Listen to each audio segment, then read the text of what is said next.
All right, let's get into it. You know, when you think of silent movies, you probably picture a woman with these incredible golden curls, right? Well, that's Mary Pickford. But the story we're going to tell today, it isn't about America's sweetheart. It's about one of the sharpest, most revolutionary business minds in the entire history of Hollywood. So, right off the bat, you have to understand this central tension in her life. She was basically two people at once: the sweet, innocent girl everyone saw on screen, and the absolute titan calling the shots behind it. I mean, look at this. On one side, you've got the image the whole world knew: America's sweetheart, all about those golden curls and pure innocence. But the reality? She was a studio founder. She was known as the toughest negotiator in any room she walked into. A true power player. And get this was all happening at a time when women in America couldn't even vote. It's just incredible. So how on earth did she build this global empire? Well, it started super young, and let me tell you, it was no accident. This was a carefully, meticulously crafted plan. You know, her story doesn't start with any kind of Hollywood glamour. It starts with pure necessity. She was born Gladys Smith, and she had to become a professional actor when she was just a kid to keep her family afloat after her father passed away. So she was already a seasoned pro before most people even figured out what they wanted to do with their lives. And this right here really shows you her raw star power.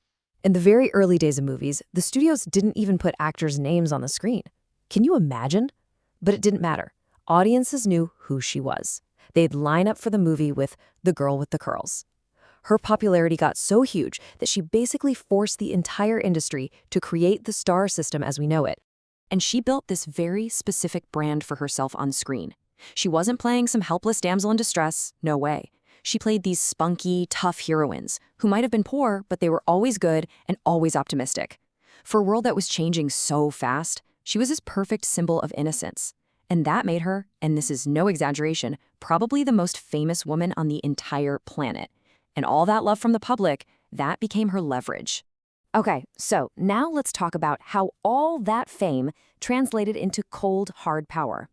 We're going to shift from the on-screen image to the incredible business mind that used it to build a fortune. So let's just stop and think for a second. The year is 1916. She is at the absolute top of her game, the most famous woman in the world. How much do you think she could demand for a salary?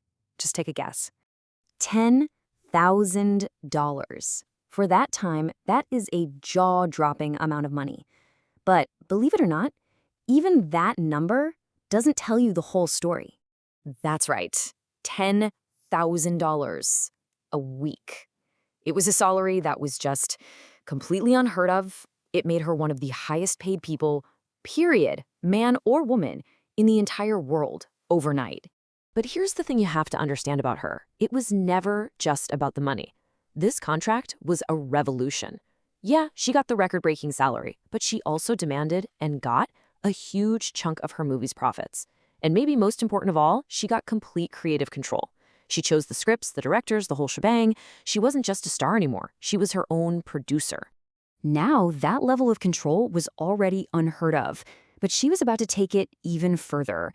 She wasn't just going to run her own movies. She was going to change the whole system.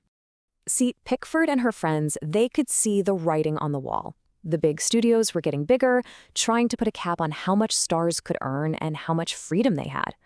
Her answer to that? If you don't like the system, you build a new one. She decided to just cut out the studio bosses completely. And what a team she put together to do it. This was like the Avengers of 1919. You had Mary Pickford, the biggest female star in the world, Charlie Chaplin, the biggest comedian, Douglas Fairbanks, the biggest action hero, and D.W. Griffith, the most famous director. These were the rebels. The old guard in Hollywood was absolutely stunned. One rival studio head famously said, "The inmates are taking over the asylum." That's how crazy this move seemed. They weren't just employees anymore. They now owned the whole company, United Artists. So let's kind of wrap things up by looking at the incredible legacy she left behind. Because it's so much more than just a bunch of classic movies. It's the actual blueprint for modern Hollywood. I mean, this timeline just spells it out. She went from being the first uncredited star that people demanded to know by name, to signing the first ever $1 million a year contract, to co-founding her own studio, And she even helped create the Academy, the people who give out the Oscars. She wasn't just in the industry, she was building it. When you boil it all down, this is what it comes to. Mary Pickford created the playbook. She proved that an artist doesn't have to just be the talent, just be the product. They can be the CEO, too. And you can see her impact everywhere today. Seriously, when you see modern power players like Reese Witherspoon or Oprah Winfrey running their own massive production companies, controlling their own work, their own destiny, they are walking down a path that Mary Pickford hacked out of a wilderness 100 years ago. So she was never just America's sweetheart. She was a revolutionary. She kicked that door wide open for artists to become entrepreneurs. So the question I'll leave you with is, who else is walking through that door today?